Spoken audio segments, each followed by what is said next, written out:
بھی میں نے بہتوں کے گناہ اٹھا لیے اور اس اور خطا کاروں کی شفاعت کی۔ آمین۔ میرے عزیزوں، یہاں پر لکھا ہے کہ وہ خطا کاروں کے ساتھ شمار کیا گیا۔ دیکھیں، وہ صلیب میں 2 ڈاکو جو خطا کار تھے ان میں شمار کیا گیا، وہ پروفیسی پوری ہو گئی۔ پھر یہ بھی کہا گیا کہ ان کے گناہوں کو اٹھا لیا۔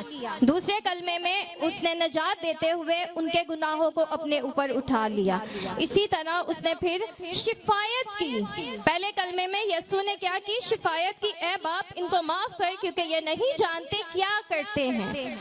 یہاں پہ شفاعت کا کام ہوتے ہوئے بھی ہمیں دکھ رہا ہے۔ وہ پروفیسیاں ہمیں جو پہلے دی گئی تھی، پیشن گوئیاں پہلے کی گئی تھی، وہ ہمیں ان دونوں کلموں میں نظر آتی ہیں۔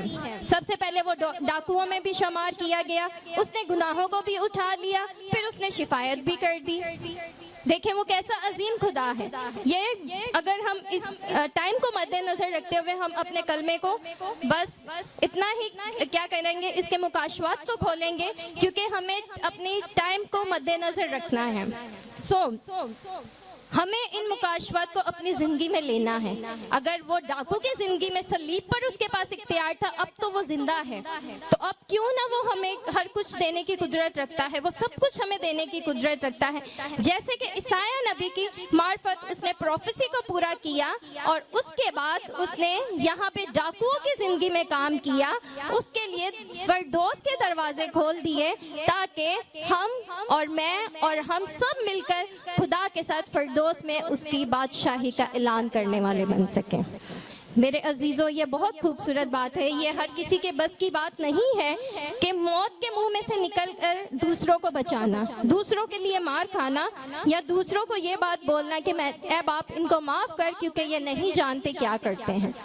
میرے عزیزوں، میں یسوع کی شان میں کچھ یوں بیان کروں گی۔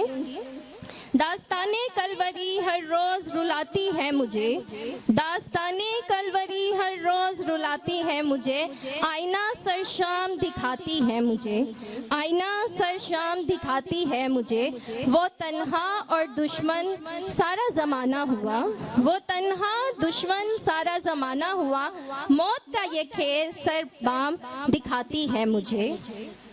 بھری محفل میں کوئی اس کا ہموار نہ ہوا، بھری محفل میں اس کا کوئی ہموار نہ ہوا، صلیب دو کی گونج راتوں کو جگاتی ہے مجھے، صلیب دو کی گونج راتوں کو جگاتی ہے مجھے، ہر بہتے زخم سے یہی صدا آتی ہے مجھے، ذلت اٹھا کر دوسروں کو فردوس کی عطا، ذلت اٹھا کر دوسروں کو فردوس کی عطا، کیسے بیاں کروں شان خدائے نظر آتی ہے مجھے۔